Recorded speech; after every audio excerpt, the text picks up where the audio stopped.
Last వీడియోలో జొన్న dosa batter ఎలా ప్రిపేర్ చేసామో చూపించా కదా, అదేం పెద్ద ఓన్ రెసిపీ లాగా బిల్డప్ ఇస్తున్నాను నేను. సో ఎనీవేస్ ఇప్పుడైతే ఫస్ట్ బోనీ దోశ స్టార్ట్ చేసేద్దాము. సో మా దగ్గర ఆనియన్ ఉంటే అది కట్ చేసి నార్మల్గా పెనంకి రుద్దేశాము, కొంచెం బాగా వస్తుందేమో అని. బికాస్ నాకు ఈ పిండి మీద నమ్మకం లేదు.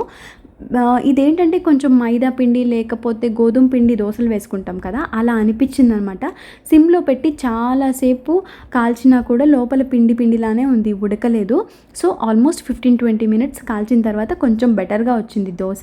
సో ఫస్ట్ దోశ మా ఫ్రెండ్తో బోనీ చేశాము. ఆ తర్వాత రాజా నువ్వు పక్కకు తప్పుకో, నేను వేస్తాను ఎగ్ దోశ అని చెప్పి ఎగ్ దోశ వేశాడనమాట జొన్న దోశ మీద. కానీ ఏదైనా మన అట్లు పిండితో తినే ఎగ్ దోశే వేరే టేస్ట్ ఉంటుంది. నాకు చాలా ఇష్టం, ఈ మధ్య బాగా మిస్ అవుతున్నాను. మరి తగ్గాలి, ఇష్టమైన ఫుడ్ తినాలంటే కష్టం కదా. సో వచ్చిన ఫుడ్లోనే మనం నచ్చినట్టు చేసుకొని తింటమే, ఇంకేం చేయలేము. ఇది కూడా బాగానే ఉంది కానీ ఆ టేస్ట్ వేరు కదా. అంతే, వీడియో బాయ్ బాయ్.